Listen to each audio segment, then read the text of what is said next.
Hey guys, what's up? Chef Nate here. Today we're going to learn something that I love to do, love to eat, and that is fried chicken. So let's get started. First we've got 6 pieces of free-range chicken, just drumsticks. Those are my favorite pieces to eat. Favorite pieces to cook because then they'll cook more evenly. You can use whatever pieces you like though. I'm going to start by just doing a dry rub seasoning on the chicken. And that consists of 1 teaspoon of salt. Let's get that in there. 1 teaspoon of garlic granules. This is my little secret ingredient. This is 1 teaspoon of celery salt. A teaspoon of smoked paprika. That just adds that nice smoky flavor. These are optional. These are red chili flakes. This just gives it a little bit of spice. I enjoy my chicken spicy, so 1 teaspoon of red chili flakes. And this is just a basic all-purpose seasoning that you can get from any store.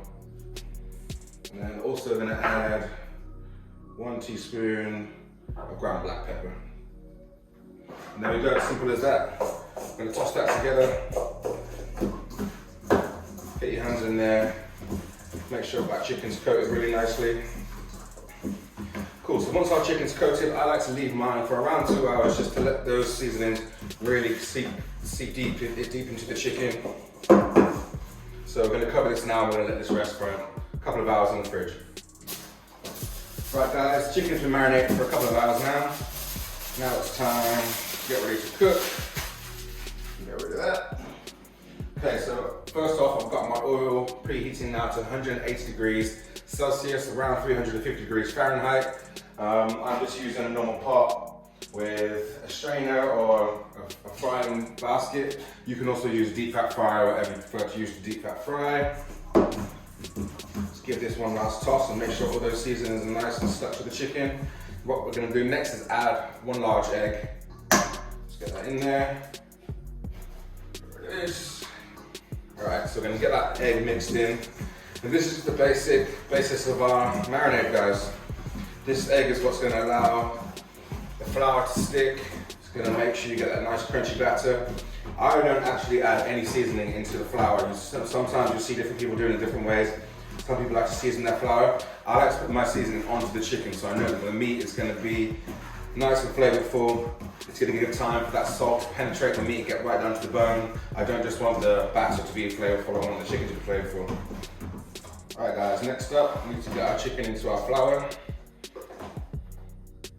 So I've just got about 200 grams of plain flour inside this container. I like to use a container with a lid so that we can now shake our chicken. And by shaking the chicken in a container with a lid, it makes sure that the batter is light. It covers the chicken really, really well. And that's what you get, how you get crispy chicken. You want the chicken to be nice and crunchy, that crunchy outer layer, then a really juicy inside layer. I grew up in America, so eating chicken, fried chicken at home was just a normal thing to me. Moving over to the UK, it seems like a foreign concept to fry your own chicken at home. So this is just something that I love to do.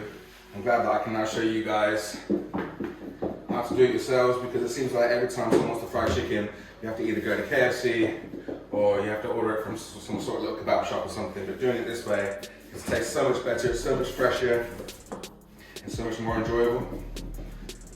So just keep shaking your chicken, shake it for a while. And then what I like to do as well is after I shaking it, leave it for 10 minutes to sit, 5 to 10 minutes, and then come back and reshake it one last time, and that's going to ensure that the batter is really, really crispy on the outside. So as you can see guys, my oil's just hit 180 degrees.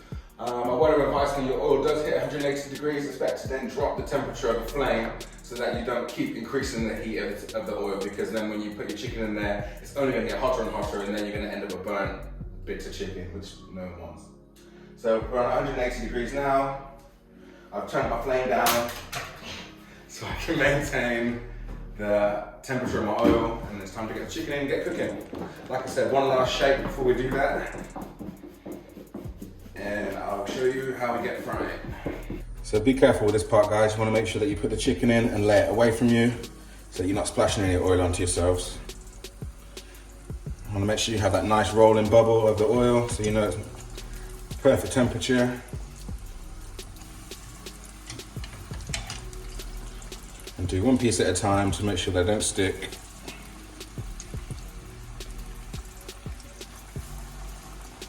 In this pan, we'll do about 6 pieces comfortably.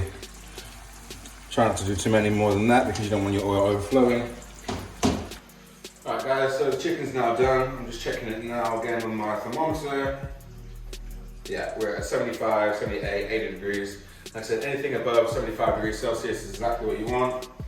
So I'm going to take it out. I'll actually drain mine for a little while, just on a bit of kitchen paper and a tray, just to get any excess fat off.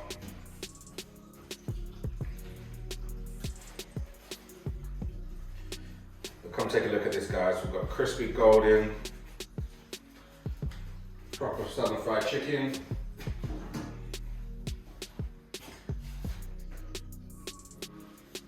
So we'll let this drain for a few minutes. It's ready to tuck in. And here we have it, guys. It's our fried chicken. And to hit it with a little parsley action. Boom. Now guys, time for my favorite part, the taste test.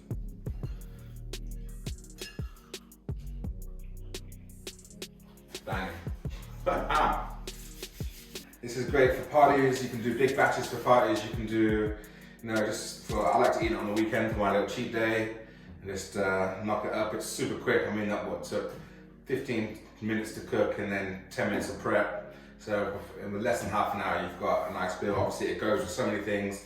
Soul food classics like macaroni and cheese go great with it. Mashed potatoes go great with it. Or you can just have it by itself for a snack. Thanks for watching, guys. Hope you've enjoyed it. I hope you try this out at home. It's super easy, super tasty. UK Soul, Chef Nate. Peace.